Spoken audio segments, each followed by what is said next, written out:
Good evening, being 5:30 and a quorum present and the agenda duly posted. I will call this select board meeting of way ahead of myself, December 4th to order, and welcome everyone in attendance. Our first order of business is accepting the minutes of, let's see, our November 20th meeting. Has everyone had a chance to review those? Yes. Have you found them in good order? Mhm. Any corrections or omissions? None from me. Excellent. Hearing none, we'll call this matter to vote. All those in favor, please signify by saying aye. Andrew? Aye. Rick? Aye. Myself as aye. Motion carries unanimously. We move on to department liaison reports. Andrew? Nothing to report. Rick? The only update I have on the Veteran Services Center is the budget process is all but done for the next fiscal and is supposed to be ready for our eyes come January. At the last meeting, a citizen requested or asked about police visibility downtown, wondered if that was still in place, and the chief has confirmed for me that yes, visible presence on the street downtown is still standard operating procedure during the busy times that it should be. Obviously over winter with dark early, not too often, but on occasion. The other thing Andrew asked you was about the reports that I had given for arrests and so on, if they could be split into two towns, and he said absolutely, so he plans to do that going forward. As you, that was a great idea, Andrew.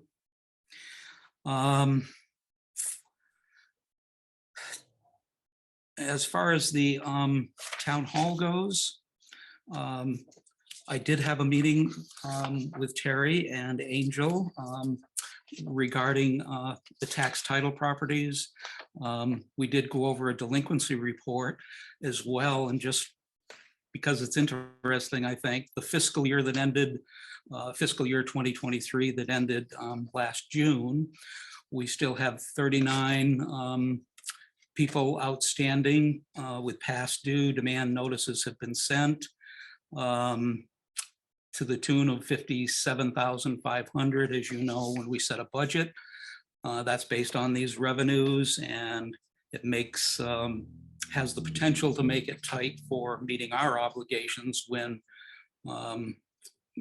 we have people delinquent for the current 2024, but the 2023 still a significant dollar sum. So we hope that those continue to get cleared up, and Angel does a great job processing them with notices.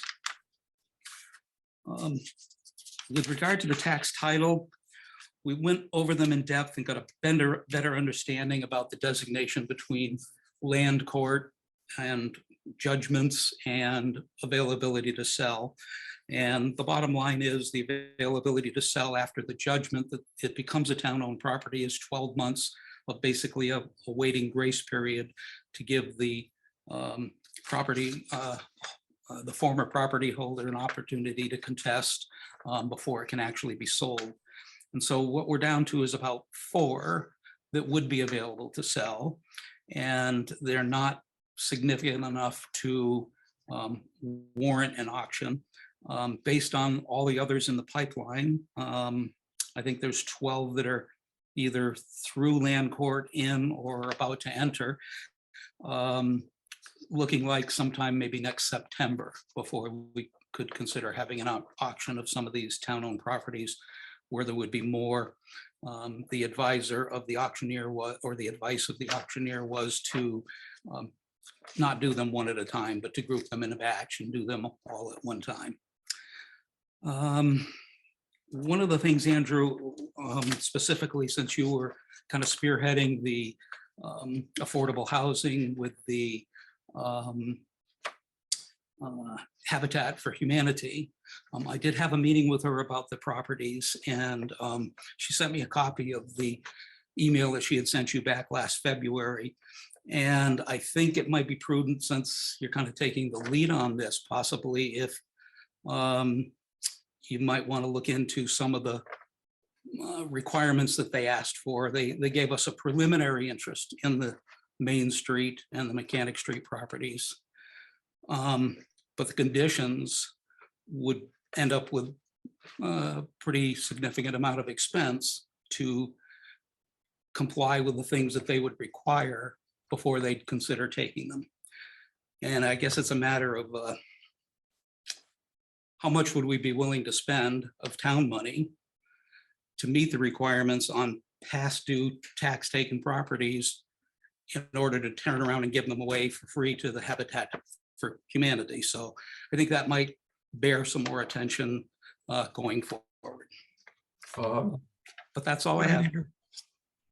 Just a couple of comments and questions there relating to Rick's report. On the earlier report you made about delinquencies, one question I have about that is whether Angel can give you a kind of more longitudinal perspective on the rate of clearance. So in terms of those 39 still outstanding and the $57,000, is that raising red flags for her or for you, or is that more just a fairly normal clearance process that we're engaged in that should resolve itself for the most part as it has in the past? I'm interested to know whether you've had a chance to look at that in terms of the kind of past year clearance experience. I haven't looked at past years, but the sense I get from April is that, Angel rather, is that it is a regular process that every tax cycle people are delinquent. Actually, every quarter there's delinquents that come on and catch up. The number of them that I gave you was as of November 30th. So some of those have obviously probably come off in the last few days, but it's just something that deserves being watched. And I totally agree with that. I'm just asking, just generally, is it a matter of concern, or is it more just a kind of process that we're watching and keeping an eye on? I've had no feedback as to whether that 57,000 from last year combined with the amount that's already passed due this year is a significant enough amount to cause concern for our liquidity. I haven't had that deep of a dive into it. Yeah, no, I would not say just based on that number that it's a major concern for the liquidity of the town, but just in terms of our historical experience about working with property owners who are delinquent, whether this represents a rising trend or is this a fairly normal kind of place we are in the cycle of collections? I didn't get a sense of that answer from her. Okay, no, I just think it's worth kind of knowing from a from a general historical perspective, kind of where we are in that process. To go to the second thing that you raised, Rick, about the tax title properties, thank you for giving me that update and that you've met with Megan from Habitat. And yes, to give you a sense of where I am in that project, I've been sort of waiting for the Community Preservation Committee to get itself going, because that to me represents one of the best opportunities we have to affordably deal with that transition. And my proposal to this board is that when that committee begins accepting proposals for how to spend community preservation money, and one of those buckets is affordable housing, that we present them with proposals for demolishing the barn on Mechanic Street and doing the necessary Conservation Commission work on Main Street, which I believe are the things that Megan wants done before accepting ownership of those properties. And I guess that for me, the justification for spending that money, and we would be spending less than the full amount because we'd be getting some matching money from the state through the CPA, would be that if we were to auction those properties, the likely buyer would be abutters who would just turn them into lawn, and their tax value to the town going forward would be pretty minimal. But if we give them to Habitat and develop them, and they develop, homeownership opportunities on those properties, the tax value of those future homes will be significantly greater than if they are somebody's lawn. Over the long term, we'd catch up. You're right. It still would require the process to, I believe, go to town meeting to look for money unless you waited until you applied from them and got it approved, to do the things that they want done, like the destruction of the barn, the test Right. for. Well, all of that would have to go before town meeting. Yeah. Because the CPA committee only recommends projects to the voters to approve. So that's how the CPA works, is proposals are made, they review them. If they recommend them, they come to the town meeting with their recommendation, and then the town voters decide whether or not to spend that money in that way. Right. Okay. So that helps to know that you were thinking about covering these costs through that process. That would be my proposal, yeah. Okay. Well, that's interesting feedback. I appreciate it. All right, anything else? Nope. Okay, I have like 3 minutes for mine. So from the highway department, the pole barn is moving along. The siding is in the back, this sheathing, and on the side towards the road. And they're presently working on the overhead doors siding as well. So it's moving close to getting its roof on. This is the last week the asphalt plant will be open. So they're doing a concentrated effort on going out and patching. Along with that, we are meeting at 10 a.m. on South Maple and Bridge Street with the state in regards to the state paving program, so they can look at the project directly and make evaluations and reports on what they feel they can do for that street. So that'll be at 10 on Friday. Not sure where on the street we're going to meet, but it's going to be Bridge Street and South Maple Street. With that, money is now taken by the state, and we don't have to pay through Chapter 90 for the paving of Bridge Street and South Maple. We have to send in a request for pulling back the Chapter 90 funds that were already allocated for that, and request them shifted over to pave the upper portion of Mechanic Street and the Church Street Hill. So there'll be that coming along once we have to write a letter to that extent. So we'll be having that happen. Moving on to the senior center, the new FRTA van that was scheduled to be delivered on the 23rd of this month won't happen until August 24th. So they'll be hobbling along with the older vehicles. We have received several grants that are exciting. One is for those who have fuel crisis and need for delivery of fuel oil. And now the senior center is in the process of working out ways to reach out to the people that are in crisis or have concerns about managing home oil heating to be able to afford that. We have another grant for $7,400 to help caregivers. That's the fuel oil grant. And then we received a grant for $10,000 to purchase cameras and laptops to allow for folks to take part in Zoom activities that are conducted at the senior center and or remotely. So it will allow also an IT specialist to come in for a few hours every Friday, offering IT support for seniors. and getting them to the point where they can understand the laptops and other computers that they may have or phones they may have, to be able to guide them through just the learning curve of smart technology now. So that's all I've got. It now being 5:45, we have a tax classification hearing, and I'll call that to order. And we welcome the Board of Assessors. Thank you. Hello, everyone. If we could just call our meeting to order, we were just waiting for you to finish. So, Oh, go right ahead. so if you want to go I'll ahead. call the meeting to order at 5:45. Great. And present, we have Joel Dwight and Jody and myself.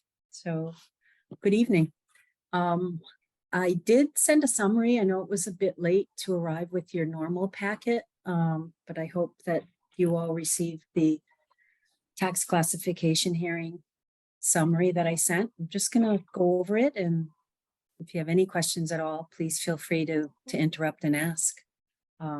So as we've done in the past, each and every year before the tax rate can be finalized, we have to hold a hearing. The Select Board and the Board of Assessors hold a hearing to determine whether or not the Select Board wish to have a single tax rate or split tax rate.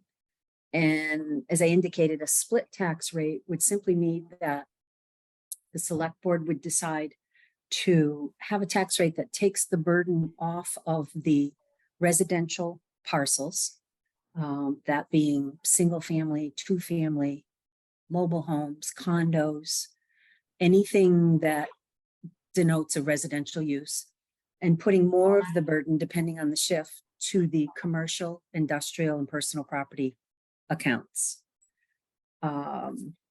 Just to give you an overview of the changes from this year to last year, the total taxable valuation in the town of Shelburne increased to $334,794,133. It's an increase of 9.6 million roughly, or 2.9% over last year's taxable assessments. There is a parcel count for the residential homes, the single family homes, of 499, and that represents the largest classification of property in town. And assessments in that particular class of property increased 4.6% over last year. This is mainly due to what's going on with the real estate market. The assessors pretty much just analyze actual sale prices, and we interpret and translate that into current assessments in accordance with the Department of Revenue's regulations. So we've submitted all those reports. Those have all been approved, and this is the next process to have the tax hearing. The levy is the amount of property taxes to be taxed. That's determined by the votes that took place at town meeting and special town meeting. That amount less any other revenue sources, such as motor vehicle taxes, which stay local, room excise taxes, permit fees, things of that nature.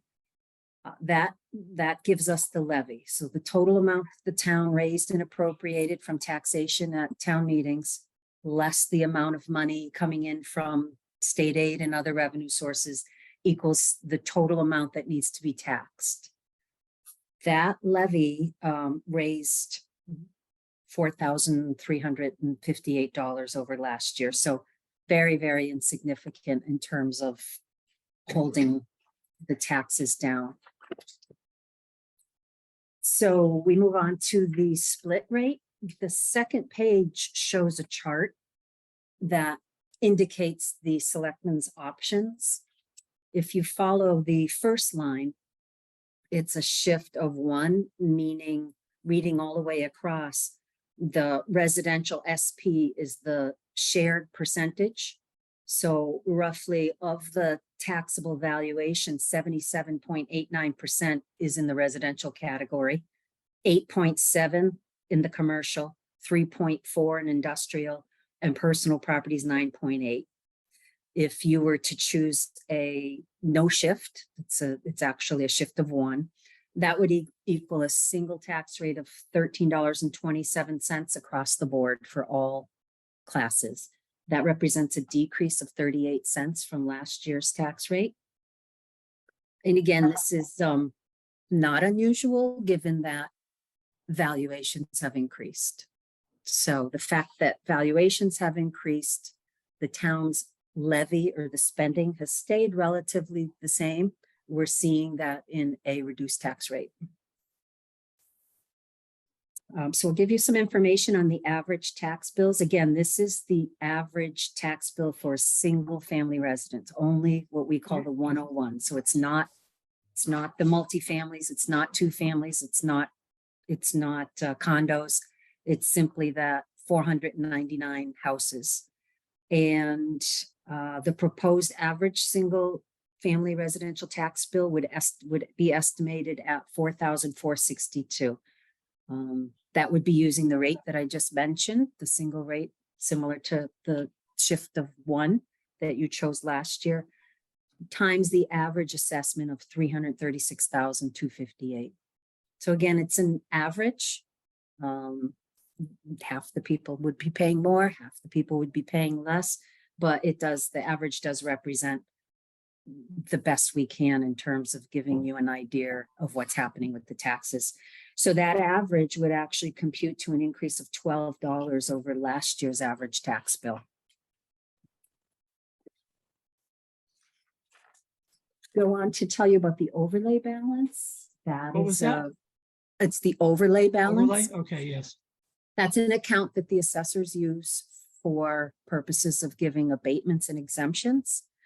So if someone challenges their assessment and is successful at the appellate tax board and we have to give an abatement, we can't really reconfigure the tax rate. So we take the funds out of the overlay. Overlays are raised on the recap. Also coming out of this funds are the adjustments that we give to qualified seniors and veterans. So those adjustments to their taxes come out of the overlay as well. So the overlay funds set aside on this year's recap is approximately $13,000. The balance is $129,000. That seems significant in that there's only one potential case that I'm aware of. It's New England Power from 2019. I've reached out to the attorney and haven't really heard back. I don't have much concern about them having success. It seems as though sometimes we see that they go through the motions just to see if the town will settle. So I'm still looking into seeing if there's any there. It seems a little suspicious that they haven't filed in continuous years. They just filed in 19. I don't know what would have changed that they didn't file in 20, 21, 22, but as I said, it seems that if they had a legitimate concern that they would have filed and they would be reaching out to us. So having said that, I think the amount in the overlay is sufficient. We may even have discussions. I'll have discussions with the board about, and Terry, about perhaps releasing some of that money. And therefore the 13,000 should be significant to take care of any potential assessment challenges that come our way. So the last thing that I inform you of is the excess levy capacity, 661,794. And this is simply the difference between the amount that can be raised under Proposition 2.5 and the amount that is actually raised. So in some sense, the way to look at it is there is another $660,000 that the town of Shelburne potentially could raise should they need to, without the benefit of having to go through Proposition 2.5, meaning seeking the approval from the voters. So it's I think it's a sound fiscal position to be in, to have some capacity, much like you'd have capacity in your credit card. You've got some room there should an emergency come up. So now it's really up to the select board, in terms of their decision on whether or not to have a split rate. If they want to have a split rate, which rate they should choose. And then I have, 3 questions on exemptions that are standard that need to be addressed as well, that you have to take votes on. Okay, thank you. Andrew and Rick, do you have questions? I do. I'm just curious about a couple of things about the abatement section of your report.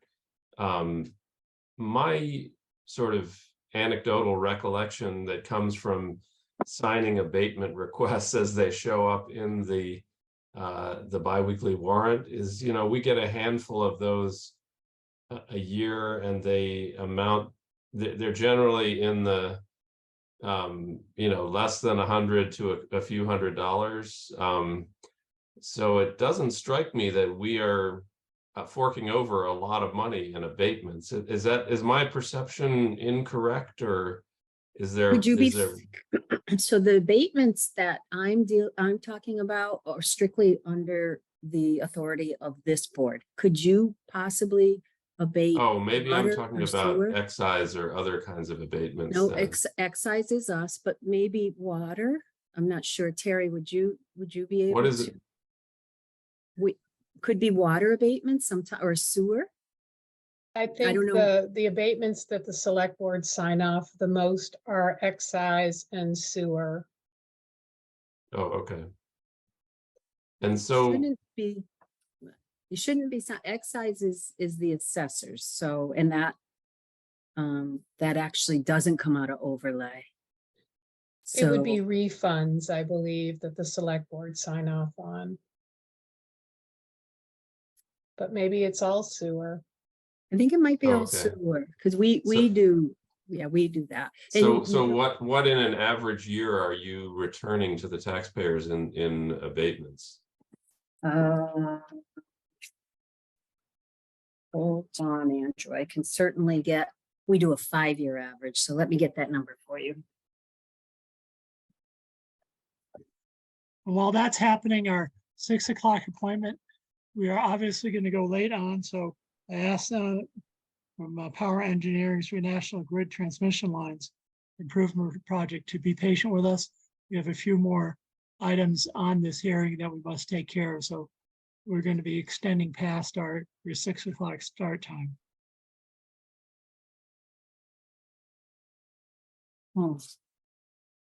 Not an issue at all. Thank you. Thank you.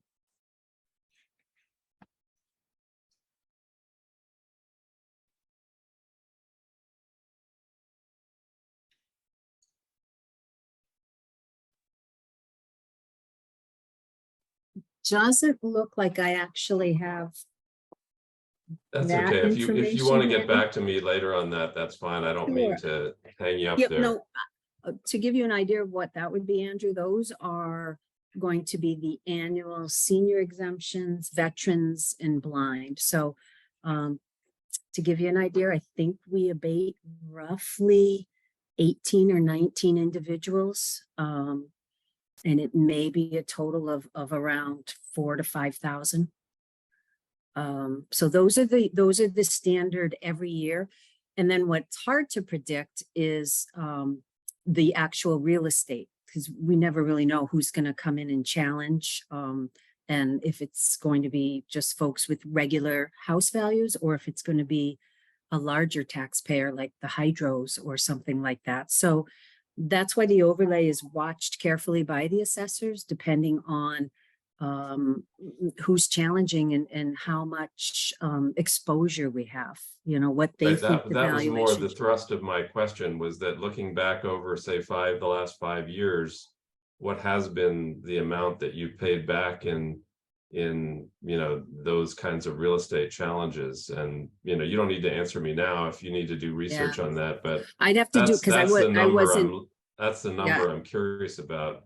The other thing I'm curious about in the abatement area is, what is the end game for New England Power? Is that just going to keep dragging on, or is there some decision that we're waiting for that's taking 4 years to figure out?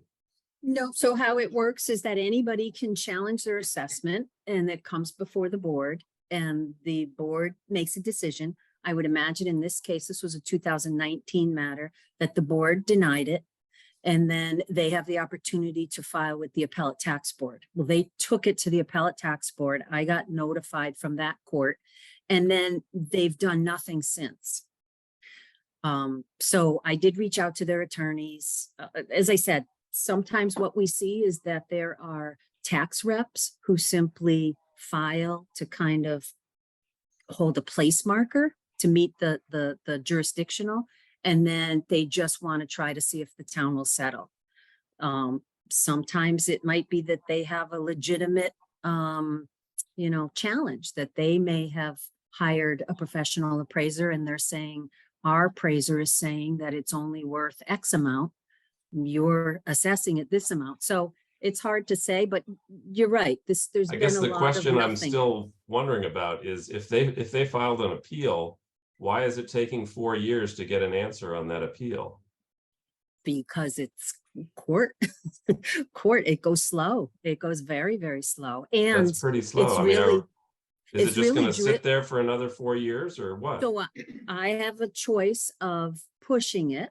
But then I now need to prepare for trial.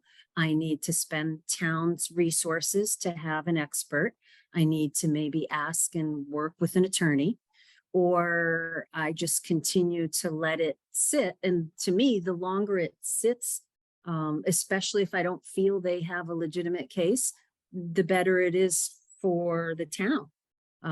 As I said, I've reached out to the attorneys. I've spoken to them. I don't get the sense that there's a real challenge here. So I suppose I could push it, but then I need to be prepared if there is a hearing, that I'm prepared to defend the values that were made well before I was here. So So in the interim, while we're waiting on this decision, they're still paying their taxes in the other years, and we haven't actually lost any money. We're just have this threat of possibly having to pay them back if Correct. should they win. Correct. They've set themselves up jurisdictionally to challenge their FY19 assessment. What they think it should be worth versus what we assessed it at, I don't know. They don't have to tell us.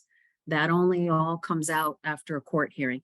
And as you know, it's expensive to defend.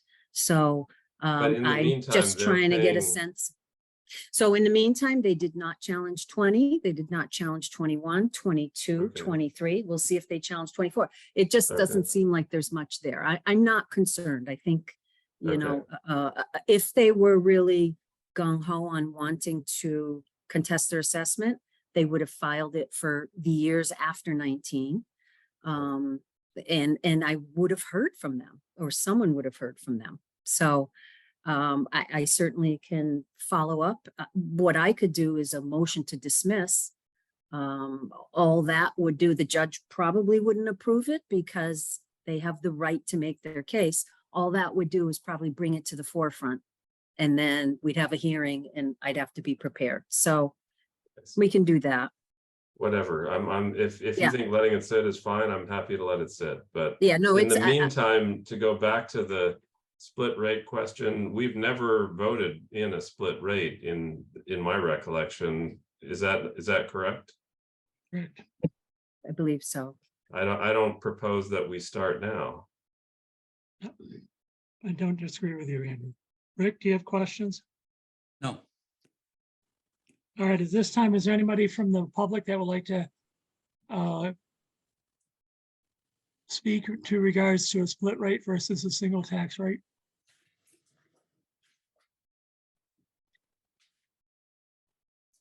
All right, hearing none, you had votes for the board to take, specifying. Because we can vote for a single tax rate or a split tax rate, and then do you need votes afterwards? Yes. So if Okay. you want to, do you want to make a motion on the single rate? So, all right, is one of the members like to make a motion for a single rate? I will move that we maintain the single tax rate. And I'll Is there second. a second? Motion's been made and seconded to maintain a single tax rate. All those in favor, please signify by saying aye. Rick, Aye. Andrew, I, myself as an aye, the motion carries unanimously. So the other three votes that the select board need to address, one is the open space discount. It's an option that allows for a discount of 25% of land that is maintained in a natural condition. I'd like you to vote no on this because it's moot. We do not have any land that is classified as open space in accordance with the Department of Revenue's definition of open space. We do have other open space under the chapters, but we do not have anything that would be relative to open space that would get a discount of 25%. I'll move that we reject that concept then. Great, Is there a second? I will second that for sure. thank you. All right. The sec- No, we're going to do one at a time for the motions.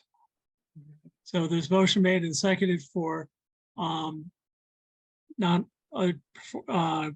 doing the open space tax reduction and maintain our status as quo. Is there further discussion? Hearing none, call this matter to vote. Andrew, I, Rick, Aye. myself as an aye. Motion carries unanimously. Next. Thank you. Next is the residential exemption. This option allows a discount to property that is a principal residence of the taxpayer. It cannot exceed 35% of the average assessed value of residential properties, which is a figure that I provided to you earlier. This option increases the residential rate and it shifts the burdens to the other residential, the multifamilies, 2 families, 3 families, condos. So it shifts within that class. This is an option on communities that have an awful lot of second homes, and it would make a difference. I don't think you would find that it would be much of a difference to do that here in Shelburne. Currently, only 16 of the 351 communities in Massachusetts have adopted it. And again, it only makes sense if a large part of your residences were non-owner occupied, and therefore they would pay a larger burden than the owner occupied residences. I would move that we not adopt the residential exemption. Is there a second? second, Motion's been made to not adopt the residential exception. Is there, all those in favor, please signify by saying aye. actually, Bob, I have a Oh, question before we Sorry, vote on go it. ahead. I'm just curious whether the assessors are tracking non-owner occupied housing in Shelburne. And if you're keeping us abreast of how much of that we have. I know we've had some discussion about Airbnbs and that Shelburne has the largest number of Airbnbs in Franklin County at present. And I'm just curious, are you keeping track of that? Do you know where we stand on non-owner occupied housing? So to be clear, we're not keeping track of Airbnbs. I don't know where I'd get that information. We do keep track on non-owner occupied residences by a simple method of using mailing address. If we see the mailing address is California, we can certainly designate that as a second home. The second homeowners right now do get taxed an additional personal property tax for the contents of their home. That's a state law. So that's the reason why we track that. We will then send out a form of list and ask for a little more information on a property that we think is a second home. Oftentimes we'll get more information that tells us that perhaps they do live there and the California address is their second home. They certainly can choose which one of their domiciles is permanent. So we do keep track of them. I haven't run a list recently. That's something I'll be doing when I send out the form of list requests in the spring. I can let you know. But as far as who's Airbnb, I'm not sure how we would know that unless we went out and searched those various sites. But I'm not aware of, again, I don't live in town. And I'm not quite sure, other than the purpose that I just told you, that second homeowner's personal property tax. I'm not sure what we'd be doing with that Airbnb and information, unless it's something that you want us to track so that you'd have information going forward to inform you on, say, this next year. Well, when you run that list, I'm interested to know how many second homes we have in town. Okay. I certainly can provide that for you, Andrew. Thanks. That's all I got, Further- Bob. Okay, any further discussion? Hearing none, call this matter a vote. Rick, Aye. Andrew, Hi. myself as I, motion carries unanimous. And I guess we have one last one. One last one is the small commercial exemption. That one sounds good, but when you look at the details of it, it's not as good as it sounds. This is an option that allows for a 10% discount to certain commercial properties that meet criteria established by the state. And that would be businesses that have been certified by the Mass Department of Workforce Development. They're the only ones that would be eligible. That's a list that's provided every spring to the assessors. It is confidential. It is only to be used for this purpose. And when I said that it seems better than it is, that basically what happens is you would think that it would benefit small commercial businesses. However, most small commercial businesses rent. They don't own the buildings that they are in.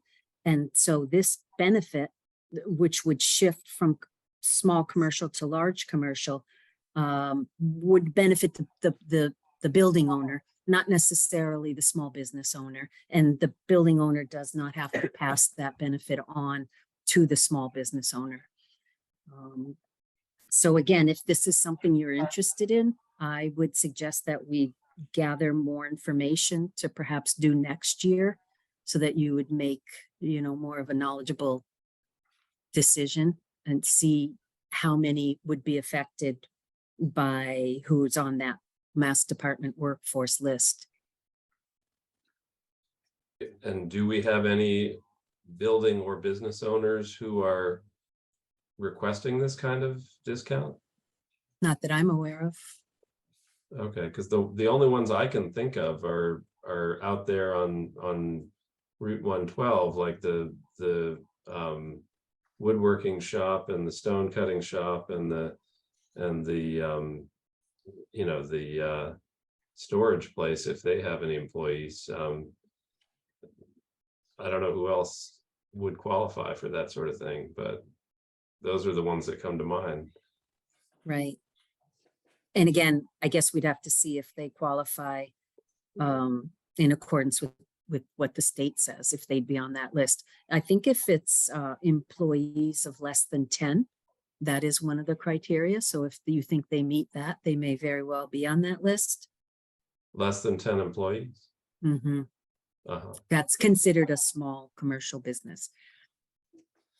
Okay, it might be the pharmacy or the market, I don't know. Would be in Sure. those categories. Right. And then they own the buildings, so they would benefit. Right. So again, if you're interested, I could provide some information. So we are My getting sense is, stacked up on our appointments. So if we can kind of bring this to a close, so we can. yeah, get no, moving. my sense is if that's something that the building or business owners want to bring to us, I'm happy to entertain more of it at that point, but I don't feel like I need to go out on their behalf at this point in the game. I would agree, and I would move that we not accept the small commercial exemption for this year. Is there a second? Second. Motion made, not support the small business exemption for the tax classification hearing. Is there, all those in favor, please signify by saying aye. Andrew? All right. Rick? Aye. Myself is an aye, motion carries unanimously. Is there any other business that needs to come before this tax classification hearing? That said, I'll bring this tax classification hearing back to a close, and like to thank the assessors for coming in. Thank you. Thank you. Bob, just Alright. one last question. Do we have a separate meeting to set the tax rate then? You just did. But see, we don't actually choose the rate. That's a little bit of a misnomer. Oh, we don't The vote f- on the rate itself. Okay, this You don't vote on the does rate set the itself. rate. The fact that you chose that one kind of indicates what the rate will be. Great. And so Yeah. it's in Thank you for chart. that clarification. Yep, sure. All right, wonderful. We thank you for your input, and moving on, I'm sorry, to Weston and Sampson, our tax classification ran late. So we are going to move on to our New England Grid Transmission Line Improvement Project. You folks still here? Yes, sir. Just All working. right. Can you hear me? Can you hear me all right? I can hear you fine. All Take right, it away. awesome. Thank you very much, and thank you for the opportunity to join you this evening. My name is Joe Carroll. I work in the Stakeholder Engagement Group for National Grid. I'm joined by a few co-workers on Danny Eaton from Power Engineers, who's also involved in our stakeholder engagement, is actually going to control the slide deck. So I just want to see if Danny's able to share her screen and pull that presentation up. Harry, something you can help with? All set.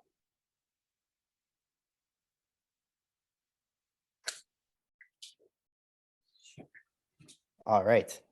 Again, thank you very much for the opportunity. I'll try and, not go over my time and, just provide what really is relevant to the slides. The goal of this presentation is really to be informative around a future proposed project on our E5 F6 transmission line that does run through Shelburne. As you can see on the title slide, we are kind of rebranding the project name when it comes to our external outreach, as well as permitting to the Central to Western Mass Energy Improvement Project. We felt it was important to try and relate it to the areas that the line runs through, in hopes that when it comes to our external public outreach, a landowner might be more inclined when they get our mailings to review the information rather than if they saw E5 F6 transmission line, which doesn't really mean a heck of a whole lot to the general public. So I just wanted to kind of touch on that. And the goal of this, again, is really to be informative. This is for a future proposed project that isn't slated to begin construction until 2027. So we're just being very proactive in having these conversations with the communities that the line runs through. So Danny, if you wouldn't mind moving to the next slide, please. Again, real brief, this is just the agenda and some of what we'll be covering tonight. We'll touch on the project overview and the scope of work. We have a few slides that kind of cover a comparison in the structures that you may see currently in the field versus the proposed structures. We'll go over the permitting overview, the current project schedule, and then conclude with some resources available for the communities to learn more about the project and reach a member of the public outreach team to ask questions. So with that being said, we'll go on and a little bit about the project overview as a whole. The E5 F6 transmission line was originally constructed in the early 1900s, and between the line and the taps consists of about 690 structures, traverses through 16 communities, and the right-of-way is roughly 67 to 69 miles long. So it is a fairly long right-of-way, and it's actually one of the older lines in our territory. The goal of the project is a complete rebuild of the existing transmission structures and the tap structures. The line is currently operating at 69 kV. And for those who may not be familiar with kV, that just represents the voltage. Upon construction completion, the line will remain operating at 69 kV. However, will be built to the standards to operate up to 115 kV. So just to be clear, The line currently operates at 69 kV, and upon completion of construction will remain operating at 69 kV. However, will be built to the standards to operate up to 115 kV. Specific to Shelburne, we'll be replacing 72 existing structures with new structures and wire. The project is actually going to result in a net reduction of 4 structures in the town. On top of the new structures, we're also going to install what is called optical ground wire, or commonly referred to as OPGW. In kind of a short description of OPGW, it's really there to sort of improve the communication between structures and stations, while also acting as a second line of defense from weather events such as lightning strikes. Associated with this work will be some vegetation management where necessary within our right-of-way, within our easement, and access improvements as well, but that will only be where necessary. One item to note, the current industry standards for 115 kV structures is for the right-of-way to be 125 feet wide. So Danny, if you can move on to the next slide, please. And as I meant to mention earlier, if you have any questions, feel free to stop me at any point, and I'll do my best to pick up right where I left off. So are there any questions up to this point? I'm good, thank you. All right. So real quick, this is just kind of an area overview of where the line is specific to the town of Shelburne. As you can see, the orange reddish line really just represents where the structures are, the right of way, and where the taps are. So this just kind of represents a higher overview look into the town and where the right of way is. So Danny, if you can move on to the next slide. And real quick, and these will probably be a little more useful for folks who come back and revisit the slide deck after the presentation, just to sort of visualize what's currently within the right-of-way. The typical E5, F6 lattice tower is on the left-hand side, and on the right-hand side are the potential structures when we go into construction.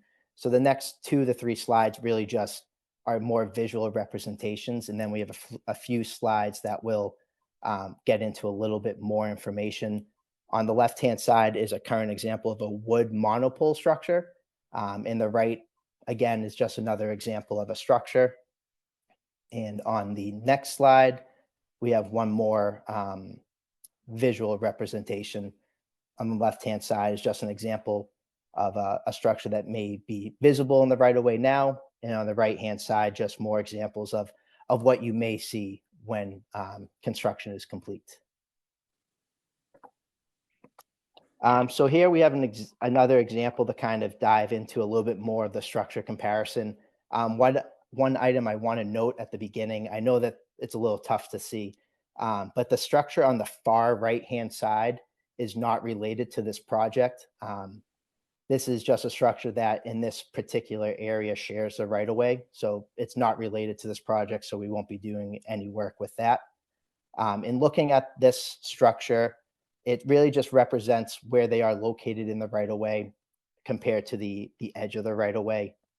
Generally speaking, there will be a 2 to 5 foot offset between where the new structures will go compared to where the existing structures are. So in looking at this structure, the one on the left is the example of the proposed 115 kV structure. And right off of that to the right is the existing 69 kV structure that will be removed. The structure heights throughout the right-of-way will vary, but generally speaking, the new structures will be 5 to 25 feet taller in height compared to the existing structures now. So this is just an example of a cross section. So Danny, if you could move on to the next slide. So we have a few more examples. This is kind of an example of a tap line, and it's a little tough to see, but if you can see the first horizontal pole, that really represents the current tap structure. And if you continue moving up is the proposed new structures that will exist when construction is complete. The tap line is really just, kind of in simple terms where it taps into the transmission line and feeds another circuit, another station.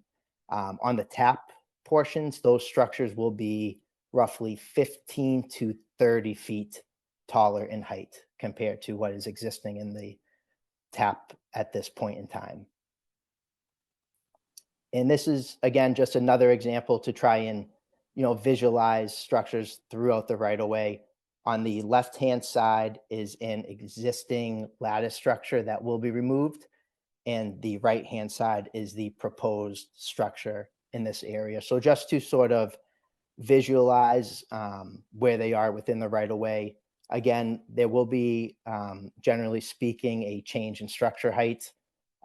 On the main line, the new structures will be 5 to 25 feet taller, generally speaking, and the tap lines will be roughly 15 to 30 feet taller in height. Next, we'll go through a little bit of the permitting process. It is an extensive permitting effort, federal, state, and local permitting. Local permitting such as going through the conservation commissions. We have a number of environmental permitting. One I want to highlight is at the top. It's the ENF, which is the environmental notification form, which we are anticipating filing in February of 2024. So those are some examples. And at the top is the Energy Facility Siting Board.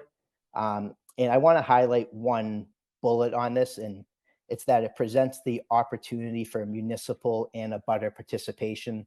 And we do encourage folks to be involved in that process. It presents an opportunity to ask questions and really be involved. So are there any questions up until this point, or any questions when it comes to the permitting? Yes. Go ahead, Andrew. 2 questions. One is, how wide is the existing right of way? So the existing right of way does vary in width. So in terms of specific to Shelburne, I would have to kind of go back to the real estate team and kind of get more concrete information. But the plan is for the work, when we do the future work, to remain within the easement. So you're not proposing to widen the existing right of way? That's, again, a question I would have to circle back with the real estate team on, and I can certainly provide some more information after the fact, but all the work will remain within the easement. Okay, no, I'm just trying to get a sense of what the practical impact is of this improvement that you're proposing. The second question is, why do you want or need to have these poles be 5 to 25 feet higher than they are now? So I believe that is really just associated with the 115 kV structure, but I can certainly follow up with the project team and get more information on that as well.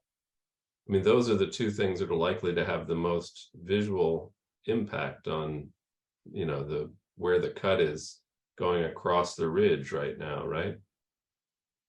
Yep. And again, with the outreach, if there are any, visual impacts to abutters, it's something that we are really going to try and be proactive about. So, an abutter won't find out the day of that all of a sudden the structure that may be visible to them is going to be higher. We are going to be proactive in having those conversations and communications. Yeah, no, I mean, the butter in this case is the entire village of Shelburne Falls, which looks up at that ridge.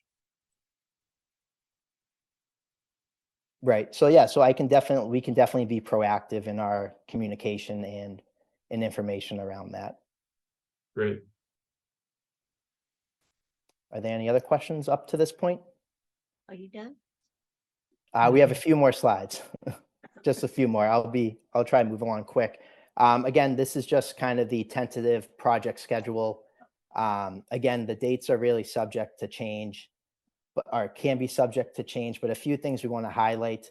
Our stakeholder outreach really began in the fall and will remain ongoing throughout the life of the project. So this includes notifications, managing a project website, any abutter meetings. Field assessments really kicked off in the summer of 2023 and will remain ongoing. This includes environmental field work, land survey, cultural resource testing, soil boring efforts, vegetation management. really kicked off prior to the soil boring effort in the summer of 2023, and we anticipate that to continue into the fall of 2024. And then there will be another round of vegetation management efforts in early 2027 ahead of the construction. As you know, I just kind of mentioned, the permitting efforts are extensive, and we anticipate those to begin in 2024 and also remain ongoing into 2027. And then lastly, the construction and restoration efforts are anticipated to begin in 2027 and go into 2033. So we are, as I mentioned, still a few years away from the actual construction on the line in the taps, but it's very important to be proactive with our communication around this. So Danny, if you can move on to the next slide. And I won't spend too much time here. Again, this is more of a visual for folks to come back and use as a reference around some of the activities and construction equipment that they can expect or may see in the field. So on the left-hand side, if they hear matting, it's just a timber matting, and on the right-hand side showcases some of the construction equipment that you may see. One item that I do want to note that's not included in this picture is the potential for helicopter use when it comes to transmission line construction. But again, if that is to be utilized, the proper communication will occur, and we'll certainly follow up with police and fire so that they're aware of the helicopters in the field. So if any residents call because they see a helicopter hovering over the transmission line, the police and fire will be aware of that activity and know that it's related to this project. Danny, and thank you very much again for the opportunity. These are some resources that are available to the public to use. They're active and live right now. We have a dedicated project hotline number, project email, as well as a project website that will be continue monitored, will be updated as we move along, and provides the contact information to reach a member of the project team. And additionally, we do plan on hosting multiple project open houses throughout the communities ahead of the permitting efforts. With the number of communities, we're trying to locate a few different locations that may work for multiple municipalities, where residents, abutters, anyone from the town can come in, interact with members of the project team, ask questions, and learn a little bit more from some of the subject matter experts that are working on this project. So that will also be another resource for members of the public to learn more, come in and ask questions, and interact with members of the project team. I have So with two that- other questions. Yep. One is, does the town have any role in permitting this project? So as far as I'm aware, some of that permitting will go through the Conservation Commission, but I'm not necessarily involved on the permitting side of things. So I can follow up with our permitting team and see if there are any additional permits that may go through to the town of Shelburne.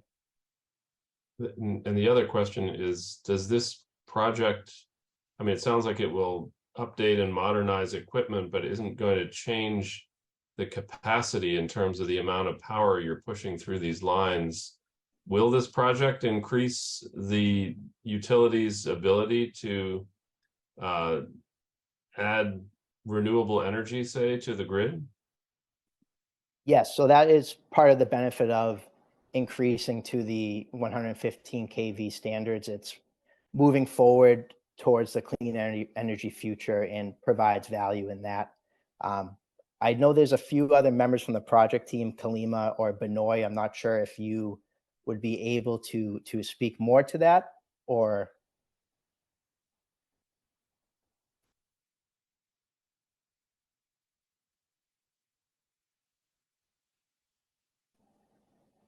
it looks like Benoit was trying to speak, but he might be having some difficulties. But I can certainly go back and interact with more members of the project team, come and follow up on that answer and provide some more information of the benefits. Excellent. Thank you for the presentation. Any last questions, Rick? None from me, thank you. Andrew? Nope. All right, well, we thank you for the presentation and then giving us a kind of a outline of what to look for, and we go on from there. Certainly. And again, if any questions come up after the fact, feel free to reach out to those, the project email, or we can provide my email as well as Danny. So if anything comes up, feel free to reach out at any time. Most excellent. Thank you.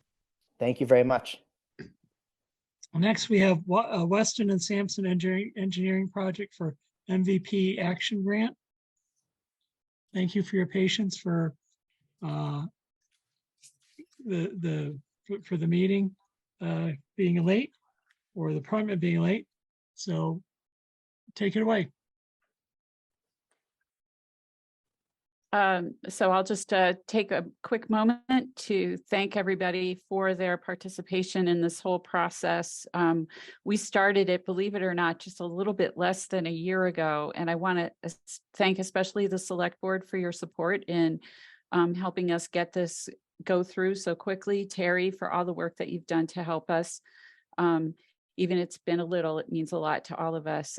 I'd like to thank Andrew Smith, our MVP coordinator, for coming this evening, and the MVP core team, especially Will Flanders, who served as a great backup for me throughout this process. And mostly I want to thank Weston and Sampson. They've been absolutely stellar. They've stayed laser focused throughout this whole process to get us to this point, which is pretty miraculous considering the amount of work that had to be done to get us to looking at an expression of interest submission so quickly, because it actually came earlier this year than what we were expecting. So thank you all. And I think Joanna Nadeau, she's a planner with Weston and Sampson, and the rest of the team, Indrani and Doris, are here. Take it away. Thank you. Oh, great. Thanks, Tricia. Thank you, Select Board and Shelburne residents, for having us today to give a quick update and share about an opportunity for getting state guidance on future grants through the MVP program. So we're here mostly to let you know that there's a chance to speak directly with the state's Office of Energy and Environmental Affairs about funding for a project. And we've sort of put something together based on what we've heard so far as the town's priorities in this area and our understanding of what MVP funds, which is primarily going to be a risk assessment for Shelburne's culverts. So what we're talking about today is just the first step towards pursuing an MVP grant in the spring, the expression of interest, and that doesn't commit the community to applying for the grant or even completing the project at this point. Submitting the expression of interest is just a place to get state program staff to provide feedback on our idea. So we want to make sure and bring the idea before the select board before we submitted it to the state for feedback. So this project has been identified through several recent planning efforts to address two of the top hazards that Shelburne is facing and better protect and prepare the community for those. So speaking primarily about extreme weather and storm events and flooding, which were identified as the top hazards in Shelburne during this year's MVP project that could impact the community's infrastructure, environment, and people. So we've been hearing now in the last 4 or 5 months from town staff, residents, Tricia, and others about the number of storm and precipitation impacts you've experienced in the town, primarily on roadways, seeing failures, overtopping, washouts, inundation, basically roadways becoming hazardous to drivers, and in some cases impassable. Perhaps you've seen some of these. We have some of these photos from August from Brook Road and Bardwell's Ferry, and I'm sure there's other locations where you've seen this as well. This is an example of the town garage being getting close to inundation, and all of this is a concern because it disrupts access, use of roadways, and important services. Now, the Franklin Regional Council of Governments completed an inventory of road stream crossings and areas of concern, identifying priority culverts for further study and safety improvements. And this is just a snapshot here of the map and some of the locations that were identified as needing to be investigated further and addressed by this FERCOG report. We've also had some initial conversations with town staff to confirm some of these locations and add one other one on Bardwell's Ferry Road. Given the importance of some of these roads for access, for residents, for emergency response, the goal of this project is to prioritize and identify upgrades to those locations, making the roads safer, and doing outreach to prevent isolation of residents during emergencies. So just a reminder about what this MVP is. We're talking about the state's Municipal Vulnerability Preparedness Program that provides funding for resilience-related actions. It's been around for about 6 years. And this year, because Shelburne is becoming an MVP designated community, you're going to go to darker purple here on the map. That makes you eligible for implementation funding for improving the town's preparedness for storms and resilience. So we think about these 2 steps in the MVP program. You're completing the first step of the program, the planning grant, and moving into being able to apply for an action grant for any of the action items that were identified during the planning project process. So the next grant round opens in the spring of next year. So we're talking to you today about submitting an expression of interest to MVP for submitting an action grant in the spring. It just gives you all a chance to get direct feedback from the program about the idea and what would make it a strong grant application. And based on that feedback, you'll be able to decide in the spring whether or not to apply. Typically, the grants are due in May, early May. And if you're awarded, typically work begins in the fall. So just to give, where did these ideas come from? Again, some of this you may already be aware of, but we had a great brainstorming workshop in September where representatives from several town committees, the town library, fire district, school district, Great River Hydro, and others came together to talk about resiliency in Shelburne. That group generated actions to address flooding and storm events. This is sort of the raw output here. And among the top 5 actions developed by all the groups to improve resilience, the group selected better emergency communications, creating a resilient roadway improvement plan, and a resilient drainage plan as 3 of the top 5 actions. We then had those voted on at the listening session that was held last month, just to get another set of residents to weigh in on the importance of those priorities. So based on that, we have generated a proposed project that incorporates elements of those 3 top actions from the MVP plan, moving you towards 3 things: a resilient roadway improvement plan, improvements to the list of potentially isolated and vulnerable populations and improving emergency outreach to those populations, and a resilient drainage plan that utilizes the FERCOG inventory to address priority culverts. So we've put all those together to develop a quick outline of a project, which hopefully you guys all received a copy of in the meeting materials, which would be our vision for a proposed action grant submission in 2024. So the project would assess 5 to 10, up to 10 town-owned crossings or culverts in those highly vulnerable areas, identify solutions for improvement that might include nature-based solutions because that's a focus of MVP. It would also improve preparedness, our understanding of the locations, and then improving the preparedness of vulnerable populations and developing an emergency preparedness outreach program. So the action under consideration today is to get your feedback and questions on this project. You can share them now. You can actually share them over the next few months because none of this is going to be finalized until the spring. So the main action to decide today is to move forward with the expression of interest to get state input on this idea. And ideally, we'd like to hear who you would like to have be the contact person for that submission. Thank you so much. I'm happy to take questions. Team is as well, and I'm sure Tricia is as well. Okay, very good. Thank you for your presentation. Rick, do you have any questions? I don't have any questions. Just congratulations on the great coherent presentation and all the work that happens in the background from Trish and the efforts of the whole group. I appreciate it. Yep, Andrew? Couple of questions. One is, it looks like on the culvert stuff that you are going to coordinate the planning with what the FERCog is doing with their culvert study.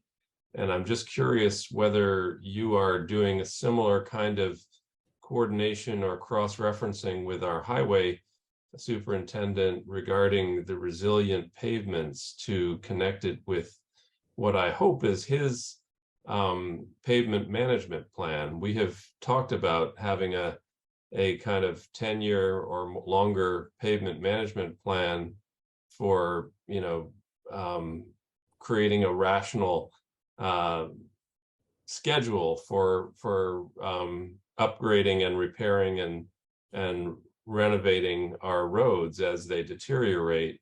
And so I'm just curious whether you have consulted with him about that intersection of resilience and just regular pavement replacement.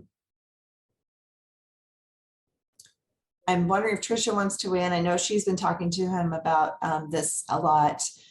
We certainly do. We expect to be working pretty closely with the superintendent throughout this process, both in terms of identifying problems, identifying opportunities, and opportunities for improvement that might align with, you know, other plans, right? So if there's construction going to be planned and done in a certain area, let's make sure we're taking advantage of those opportunities to do other work for resilience. But Tricia, do you want to say any more about what you all have discussed in this matter? Sure. Thank you, Joanna. And thanks for the question, Andrew. I did speak with Mark Shippey, the highway superintendent, over the past couple of days, and to try to identify what he noted as the most important critical culverts in the area, as well as some areas that may not be necessarily culvert related, but are related to flooding of the roadways, and how we can mitigate some of that through this MVP project. He did not mention that there was a resilient pavement plan. So that's going to be a question that I will propose to him and try to find out how we can do this. But absolutely what Joanna said, I will underscore. He's definitely going to need to be part of this entire project as we go forward. He's got, as does Bob, honestly, just oodles and oodles of information and historical knowledge about the roads in Shelburne, which we'll need to tap into, as well as, you know, where the recurring problem spots are. So I would ask of the select board in that regard that you give Mark some bandwidth to talk with us about these issues, so that we can make sure we're all rowing in the same direction. And we can help him identify things to make his job better too. Yeah, just to be clear, I was not suggesting that Shelburne currently has a resilient pavement plan, but okay, we have talked in the past about developing a pavement management plan, which is, you know, just a schedule of repairs and replacements to roads so that people around town who live on different roads can have some sense of when their road might be coming up for repaving. And, you know, over a, 10-year period of time. And because we apply for other grants, block grants and Mass Works grants to extend our Chapter 90 money and be able to maintain more of our roads, it strikes me that this is yet another funding source that should be kind of coordinated in with those other efforts and strategies. Yeah, 100%. I agree with that. And I also wonder if you folks have thought about maybe talking to our state legislators about increasing Chapter 90 funds, because my understanding is they've stayed pretty flat over the past several years, like many years, despite the fact that the supply chain has issues. There's been problems with acquiring the necessary supplies, and those supplies become more expensive as these projects take longer and longer to complete. So that's definitely something that, if you would like, I'd be happy to talk to, Senator Mark and Representative Blay about to see if they can do something on the town's behalf also, or if that's something you've already done. Well, I think we're happy to have you advocate for that and anybody else too. I think that is a fairly regular ask that we make when our legislators come and ask us about what the towns need. But sure, it's, I guess that goes to my final question, which is, are you, Tricia, signing up to be the point person on this? No, I am not signing up. What I want to know is what the select board would like to have happen. If that is something that you would like me to pursue, if you'd like me to be the point person for this project, I would be happy to do so. I'm already, if you had read if you had the opportunity to read the expression of interest letter, one of the components of the action grant is that there's a 25% match. And Will Flanders and I have volunteered our time to make that match happen through our volunteer hours. So, and we're willing to do that because we're very committed to this. But other than that, we don't really have like an MVP coordinator in town. I know Buckland does. Allison Cornish is the MVP coordinator for them. So if I had kind of a role that was specifically designated, I think that that could be a little bit helpful in order to allow me to coordinate across all these different boards and committees within town, because I'm kind of like out working on my own now, just as a town official, which is what the grant required.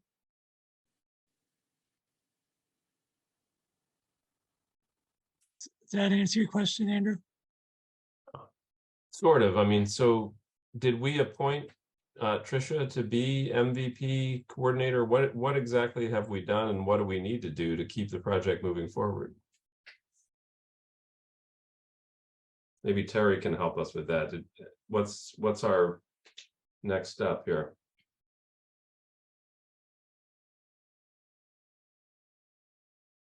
I defer to Trish. Okay, so thank you. I know that in order to make this application, Andrew Smith, if you're here, you might be able to explain kind of what the state required, that there be a town official who would coordinate be like the point person for the MVP project. So as a member of the planning board, though this is not an official planning board project, I volunteered to be the point person for it because I have experience with resilience and a lot of knowledge about how to conduct these, community type of engagement processes. So my term on the planning board will expire in the spring. So if I say either don't run for re-election or I don't get elected, if I do run, that means you don't have an official town official who is able to shepherd the remainder of this MVP project through to the finish line. So that was another concern, that if I had a separate kind of role through the select board's decision to be an official MVP coordinator, then regardless of what happens in the election in the spring, I can still continue working on the MVP project.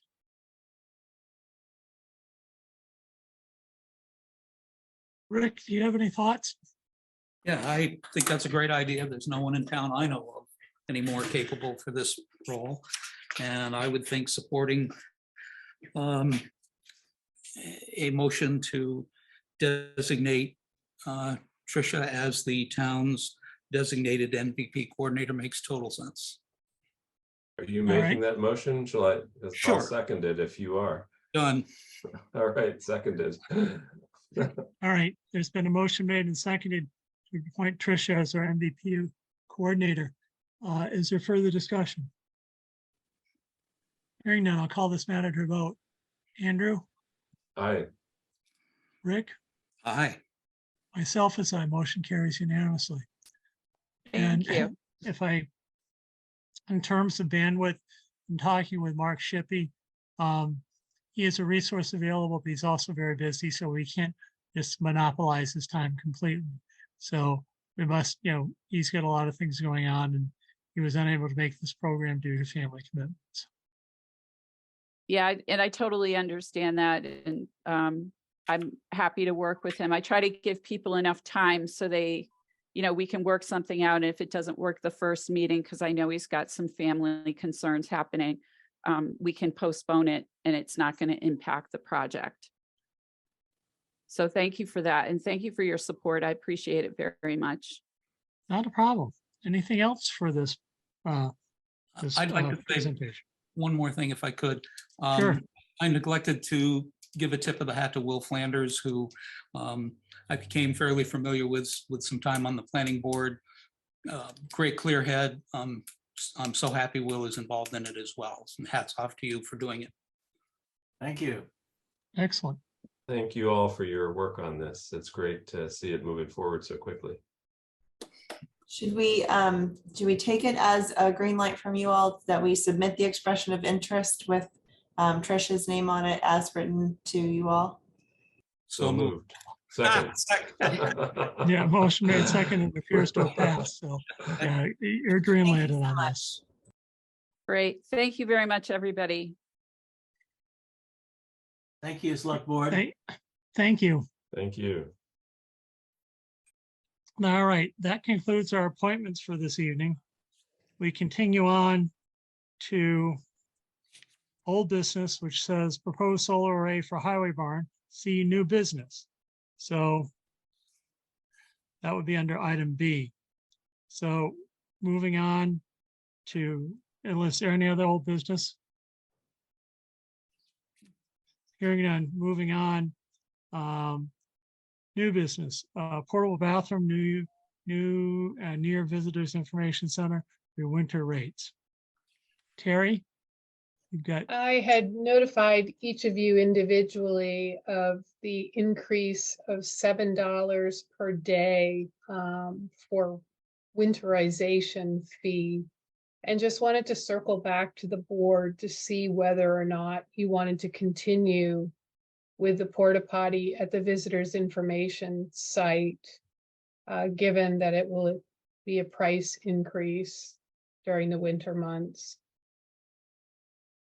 Probably pretty cold using them too. Rick, any thoughts? Yeah, if it's 4 months, you're talking 840-ish extra for that on top of the regular. I'll be increasing to, not in addition to. I'm sorry. So it'd be like 840 for 4 months. It is a shortcoming in town for sure. One of the things I hear most often is the absence of facilities for visitors. And, we do have them year round, although obviously not as many in the winter months. Is the information center open any days during the winter months? No. Then I'm good with it going away for the winter months. Andrew? Well, the porta potty in the winter months is the only resource other than during the town hall when the town is open. So that's a question for us, is whether the town hall bathrooms are a sufficient resource. Yeah. I don't know. Do you have an opinion about it, Terry?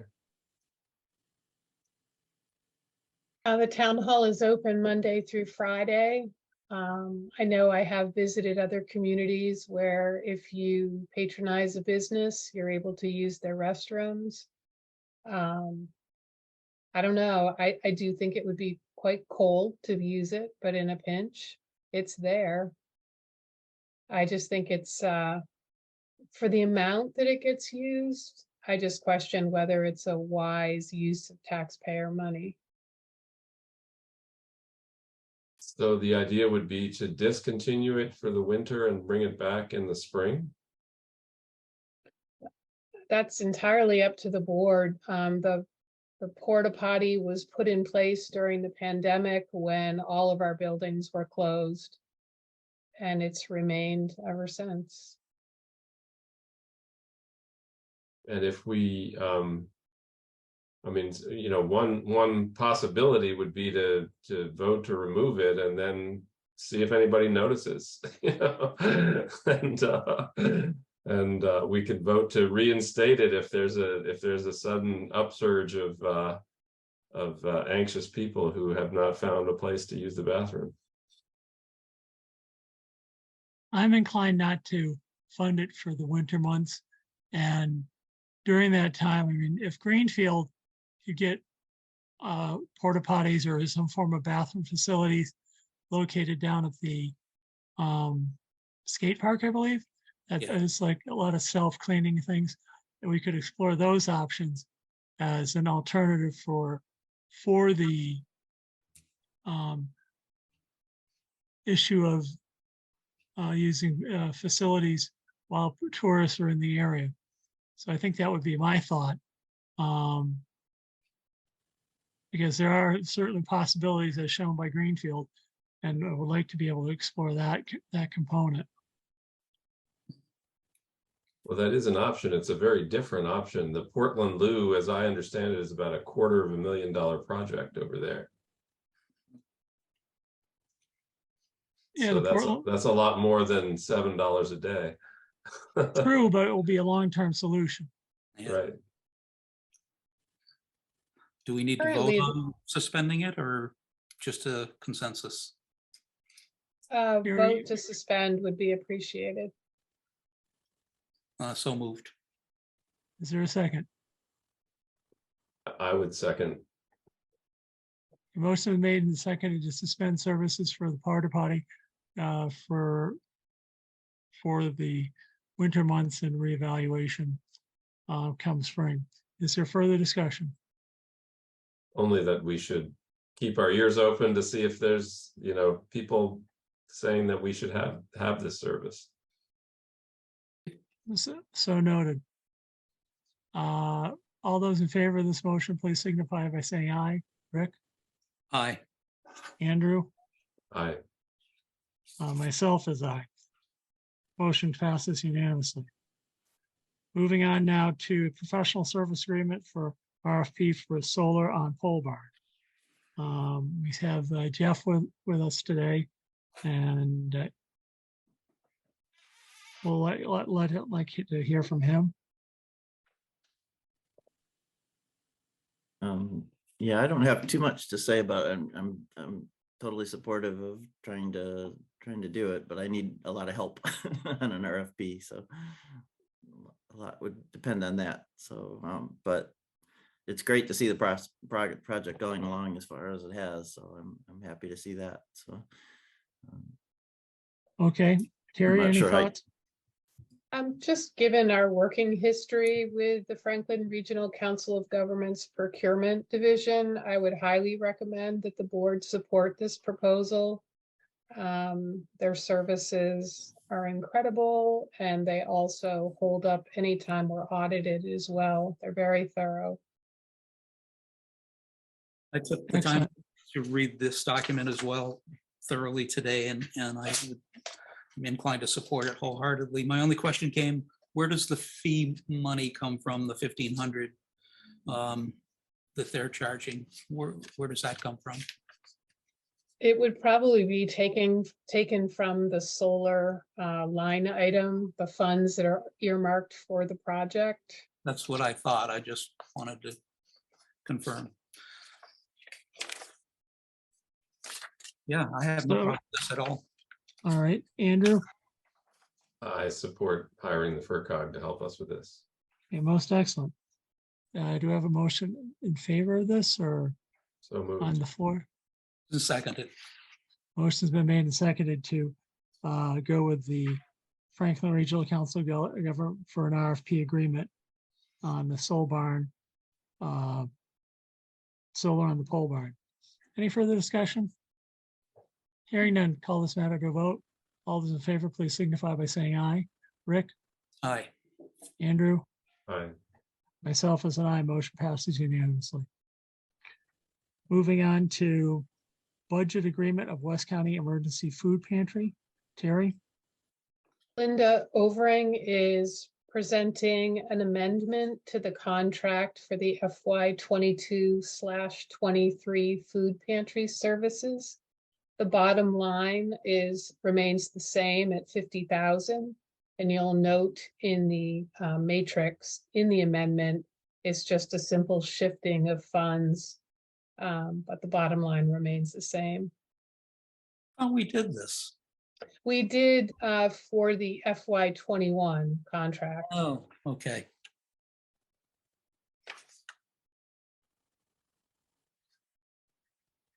Any discussion on this? And do we have a motion for the budget amendment as proposed by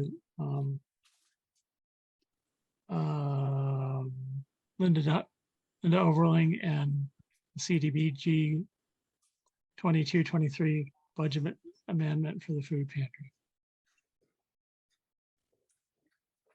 I have in front of me the suggested one. I don't have a problem with it. Would you like me to read it? Yes, please. Okay. I would like to move to amend the fiscal year 22-23 CDBG contract with Community Action Pioneer Valley to operate the West County Emergency Food Pantry as presented in Amendment 1. The revised budget transfer costs between personnel, fringe, and the federally approved indirect rate, all of which have changed since the town applied for the CDBG funds in March 2023. Second. Motion made and seconded for the amendment for the West County Food Pantry Emergency Food Pantry proposal. That said, call this matter a vote. Andrew? Aye. Rick? Aye. Myself as aye. Motion carries unanimously. Then we have the ABCC 2024 seasonal population increase form. Terry?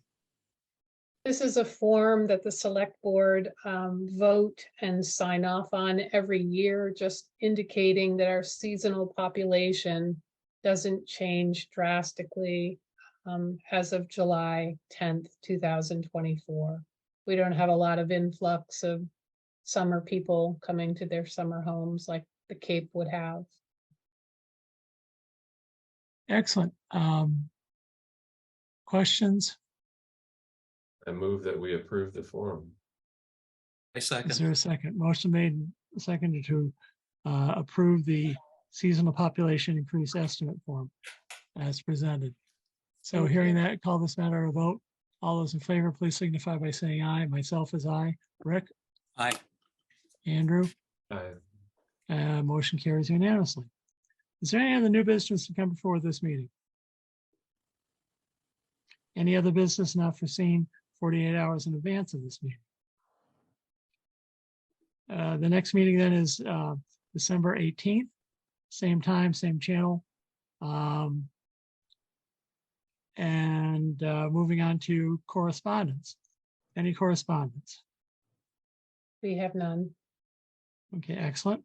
Public comment. Is there any public comment that one would like to share?